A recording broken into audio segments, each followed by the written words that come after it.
کیسا اٹھتا تھا، کیسا بیٹھتا تھا، کیسے تقریر کرتا تھا، یہ علم سب سے پہلے مشرق میں شروع ہوا، عربوں نے شروع کیا۔ لازمی ہے آج ہم قصص الانبیاء پڑھتے ہیں کہ آدم علیہ السلام کے زمانے میں، نوح علیہ السلام کے زمانے میں، یعقوب علیہ السلام کے زمانے میں، ابراہیم علیہ السلام کے زمانے میں کوئی لکھنے والا تھا؟ یہ تاریخ کا علم ہم کو جو حاصل ہوا عربوں کی وجہ سے، عربوں کے علم الرجال سے آج تاریخ بنی، ہسٹری بنی۔ اور اسلام نے سب سے پہلے اورل ہسٹری شروع کی۔ آج دنیا میں اورل ہسٹری بہت اہم ہے۔ یہ کیا بنا ہے بھائی؟ ہم اقبال کے بجائے کچھ اور سن رہے ہیں، کیونکہ یہ بھی علم کے مختلف شاخیں ہیں۔ تو یہ تمام چیزیں جو ہے عربستان میں آخری خطبہ حضور اکرم صلی اللہ علیہ وسلم کا 9 ذی الحج کو آپ نے جو دیا، تو آپ نے جو اس وقت کے صحابہ اور صحابیات تھے ان سے کہا زمین میں پھیل جاؤ اور خدا کی رحمت تلاش کرو۔ چنانچہ حضور اکرم صلی اللہ علیہ وسلم کی رحلت کے وقت بہت کم صحابہ تھے۔ آج ہم جو سمجھتے ہیں اتنے لاکھ تھے جنتی، ایسا کچھ بھی نہیں ہے۔ تو ہمارے مذہب نے بتا دیا کہ آپ جتنے متقی پرہیزگار ہوں گے اتنے اللہ کے قریب ترین ہیں۔ خیر، تو میں بتا رہا تھا کہ یہ علوم یہاں کے تھے۔ اب اٹلی سے جب ترقی ہوئی تو نئے علوم آئے۔ وہ نئے علوم کیا؟ علم سائنس، علم طبیعت، علم کیمیا، علم جغرافی، یہ نئے علوم جتنے ہم کو آج دکھ رہے ہیں، جس کی تعلیم ہم دیتے ہیں، وہ سب مغربی علوم ہیں۔ چاہے سائنس کی تعلیم ہو، میڈیسن بھی تھی ہمارے پاس، اس کو طب کہا جاتا تھا۔ میڈیسن کی سب سے پہلی دنیا کی کتاب،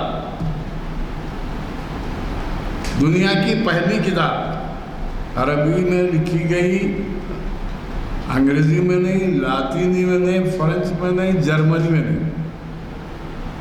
جو روم کی حکومت تھی ان کی جو زبان تھی لیٹن، اردو میں لاطینی کہتے ہیں، لاطینی میں ہوئی۔ 800 سال پہلے بو علی سینا، جس کو انگریزی میں ابھی سینا کہتے ہیں، AVISENA، ان کی کتاب القانون فی الطب، میڈیکل سائنسز کی پہلی کتاب ہے۔ بتائیے پہلی ترقی کہاں سے بھی؟ یورپ سے بھی یا مشرق سے بھی؟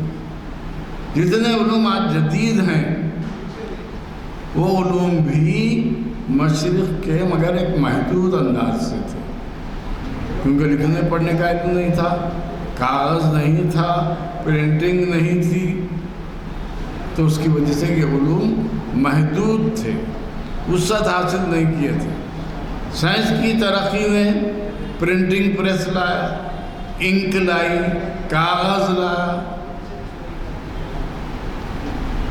پہلے زمانے میں سب سے مالدار کون سمجھا جاتا تھا؟ جس کے پاس بنگلے ہو۔ حضور کے زمانے میں جس کے پاس پالتو جانور جتنے زیادہ ہو اتنا امیر۔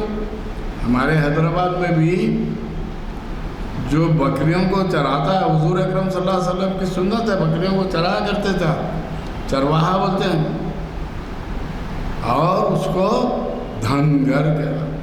دھن کہتے ہیں دولت بنانے والا، کیونکہ آج اس کے پاس 2 بکریاں ہیں، سال میں 2 مرتبہ 4 بچے دیے تو 2 سال کے اندر 8 بکریاں ہو گئی۔ تو بہرحال تو اس زمانے کے طریقے الگ تھے۔ جیسے یورپ میں مادی ترقی ہوئی، مشنریز آئی، آدمی ہاتھ سے ہر چیز بناتا تھا۔ ہندوستان تو مشہور ہے مٹی کے برتن کی وجہ سے، یہاں مٹی کے برتن بنائے جاتے تھے۔ آج بھی ہم گرما آتے ہی ہمارے گھر میں سراہی آتی ہے، ہم بہت ترقی کر لیے، لیکن